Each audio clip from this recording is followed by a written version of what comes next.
Selamat pagi Ibu. Pagi, Dengan Ibu siapa? dengan Ibu Devi. Umurnya Ibu berapa? Sekarang umurnya 26, Bu. 26. Ya, alamatnya? Mojago.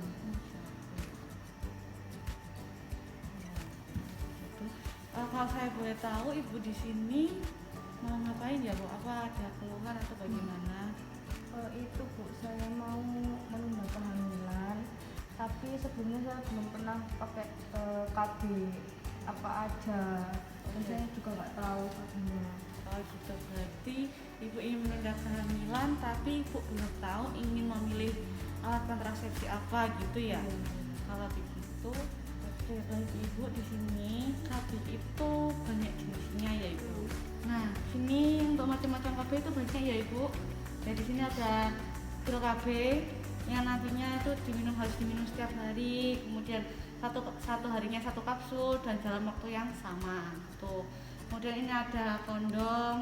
Ini tuh bisa ditemukan di mana saja gitu ya Bu. Tapi untuk kekurangannya itu bisa bocor gitu. Tapi ini kelebihannya dari semua kontrasepsi ini, dia itu bisa mencegah terjadinya infeksi menular seksual.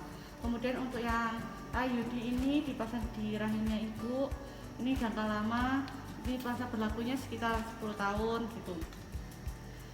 Dan untuk implan ini juga dalam jangka waktu yang lama juga Bu.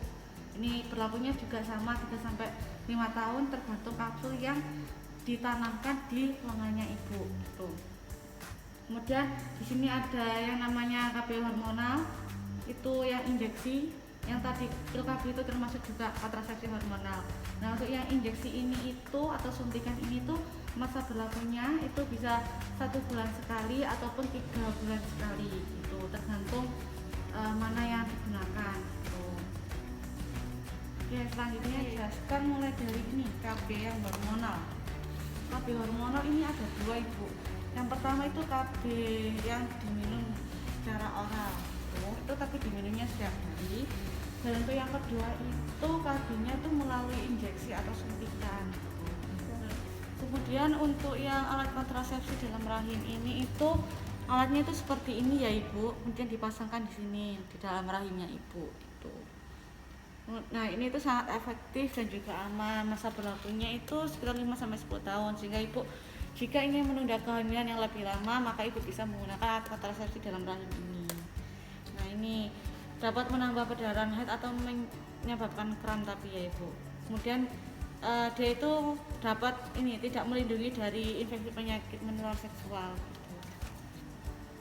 Kemudian dalam AKDR ini itu yang tidak bisa memakai AKDR itu tadi Ibu yang sudah hamil, baru saja melahirkan gitu ya Bu, sekitar 2-28 hari pasca melahirkan. Kemudian orang yang memiliki risiko infeksi menular seksual, kemudian menstruasinya itu tidak biasa, ataupun masalah pada organ perempuannya Ibu, atau Ibu mengalami peradangan pada panggulnya, itu juga tidak bisa dilakukan pemasangan alat kontrasepsi dalam rahim. Kemudian nih efek sampingnya setelah pemasangan dan juga efek samping pada umumnya. Untuk yang pertama ini pada pemasangan itu Ibu bisa mengalami kram selama beberapa hari, kemudian adanya bercak ataupun flek kayak kecoklatan itu selama beberapa minggu gitu. Tapi itu adalah umum ya Ibu. Kemudian untuk efek samping lainnya itu haidnya itu lebih banyak gitu ya. Dan juga bercak itu tadi yang saya sebutkan itu di antara siklus haid, kemudian rasa nyeri itu selama haidnya itu. Nah, jika Ibu sudah dinyatakan tidak ada masalah dalam pemeriksaan, maka Ibu bisa dilakukan ini pemasangan alat kontrasepsi dalam rahim. Nah, di sini itu dalam pemasangan alat kontrasepsi dalam rahimnya itu, jika haidnya Ibu itu dimulai 7 hari yang lalu, maka boleh dipasang gitu ya Ibu. Namun jika haidnya Ibu dimulai itu lebih dari 7 hari yang lalu, jadi Ibu tidak perlu menunggu haid yang berikutnya untuk memasang alat kontrasepsi dalam rahim ini. Kemudian ini, jika Ibu baru saja melahirkan, maka alat kontrasepsinya ini dalam rahim ini itu bisa dipasang dalam 48 jam setelah melahirkan.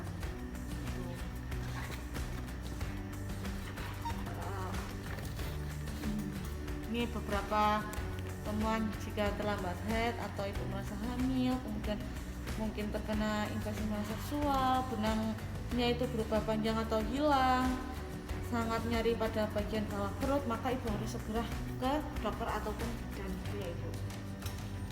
Kemudian selanjutnya yaitu alat kontrasepsi bawah kulit atau biasanya disebut dengan implan ataupun juga bisa disebut dengan susuk gitu ya. Nah ini tuh juga sangat efektif. Kemudian efektivitasnya itu selama 3 tahun untuk 1-2 kapsul, kemudian 5 tahun untuk 6 kapsul gitu ya ibu. Nah ini mudah dikeluarkan kapan saja. Jika ibu ingin mengganti dengan metode kontrasepsi lain, ibu bisa melepaskan implan ini kapan saja gitu. Kemudian aman bagi semua perempuan dan juga tapi ini tidak melindungi dari berbagai penyakit infeksi menular seksual gitu. Tapi itu bisa diminimalisir jika dilakukan dengan baik dan benar. Nah ini dalam alat kontrasepsi bawah kulit ini tidak diperbolehkan bagi ibu yang menyusui kurang dari 6 bulan. Kemudian itu tadi kemungkinan hamil juga tidak bisa dilakukan pemasangan alat kontrasepsi bawah kulit. Kemudian ada masalah serius dalam ibunya itu juga tidak bisa. Dan di sini ada beberapa efek sampingnya, tuh bercak atau haid ringan, kemudian haidnya itu tidak teratur, kemudian ini apa itu efek samping yang jarang itu tidak ada haid atau lain-lainnya gitu. Tapi ya ini kalau untuk bercak atau haid ringan itu wajar untuk efek samping pada kontrasepsi semuanya itu. Ini untuk pemasangan dan juga pencabutan alat kontrasepsi bawah kulitnya itu biasanya tidak lama, sekitar 5-10 menit. Kemudian untuk pencabutannya pun juga tidak lama, sekitar ini kalau di sini 15 menit gitu. Nah ini di sini dan itu menaruh kapsulnya itu di bawah kulitnya sini ya ibu, nanti kalau pemasangan alat kontrasepsi bawah kulitnya tuh. Nanti kalau biasanya setelah pemasangan itu kan biasanya ada ini Hansaplasnya itu yang boleh mencabut Hansaplasnya itu nanti bidan ya ibu. Biasanya itu sekitar 1 minggu ke depan ibu datang lagi untuk melakukan kunjungan ulang. Kemudian untuk kan biasanya nanti setelah di Hansaplas nanti ada perbannya gitu ya ibu. Untuk perbannya itu nanti mungkin 3 hari sudah bisa dilepas.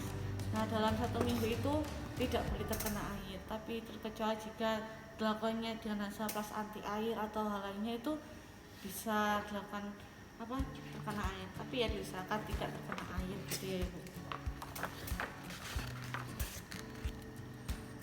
Kemudian tadi kalau tidak bisa memasang kalau sedang hamil.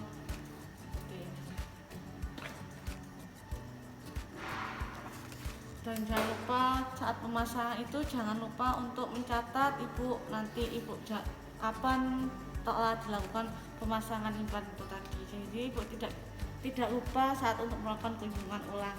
Kalau tidak umum itu ibu mengalami keluhan yang lainnya, misalnya ibu itu perdarahannya itu semakin banyak atau tidak wajar, jadi ibu itu harus segera datang ke pelayanan kesehatan gitu ibu.